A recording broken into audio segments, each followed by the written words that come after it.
Hey everyone, so Annie here, and today I'm going to talk to you guys about the importance of the compound effect. So I don't know if you guys have read this book, but it's called The Compound Effect by Darren Hardy, and it really relates so much to this business. And it goes back to a struggle that maybe a lot of coaches start with when they do this business. So you go out there and you become a coach and you're so excited and you want to tell everybody because this is something that excites you. And you tell your first couple people and they say no, or they say it's not for them. And you sort of are on a roller coaster ride and you're so excited and they really just pop your bubble. And you think, just because that one person, especially if it's like a friend or a family, somebody that you really care about, if they say no to you, you tend to think, well, if that one person says no, then really there's no point in me doing this because pretty much everyone in the entire world also says no. But that's really not the case. But I know how you feel, and I know, you know, the beginning stages of being a coach is really just getting so excited and then maybe having a couple bubbles popped, right?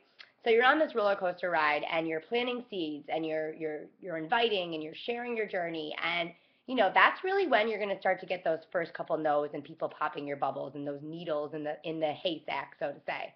Um, but this entire business is honestly based upon the compound effect. So you are just going along your way. You're planting those seeds. You're planting your seeds. You're planting your seeds, and that's when the magic happens. But so many coaches, including myself when I first started, um, will let that little disappointment keep them back. And they'll hear that one no and they'll think that the entire world also means no. But so many people quit before they actually even get started. So I have, what we call ghost followers, right? So people that don't like your photos, but they're seeing your posts, they're being inspired by you, they're maybe following you on Facebook, they're maybe just seeing you in person with your results, and you're really starting to inspire them. So the ghost followers are the ones who are going to continue to follow you to see if you are going to succeed in this business, right? If you're going to keep going with your fitness goals, if you're going to do what you say that you're doing. And those are the people that are most likely going to join you, 3 to 6 months from now. But so many people, will lay this strong foundation down, or they just won't even start with a foundation because they're held back by fear of actually starting a foundation. They can't get over that initial no. But I'm telling you, once you get over that initial no and you just believe in yourself, that's really when the magic happens. So you're planting the seed, you get over that initial no, you get over some of that fear through personal development and just believing in yourself, and you're planting this entire harvest of seeds, right?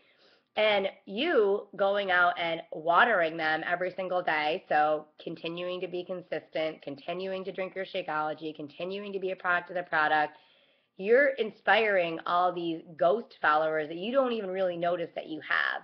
And it's going to become a point in people's lives where they really need some positive help, or they see you, or especially right now, coming into the after the holidays, they think, I really need this like support, or they just had a baby in their home and they miss that interaction with other women and they need that group to help them stay accountable to their goals, and they're going to think of you.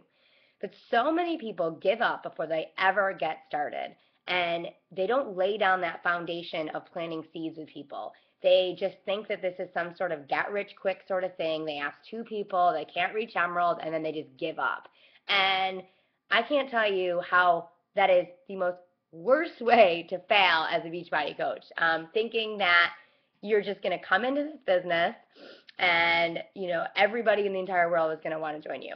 It's not going to be like that. And I hate to burst your bubble and be that person, but if you lay down that foundation and you are extremely consistent with it, you are easily probably going to find you definitely are going to find two people to reach emerald, because you can always get your mom or somebody that supports you to reach emerald. So emerald is like a piece of cake. Everyone should hit that.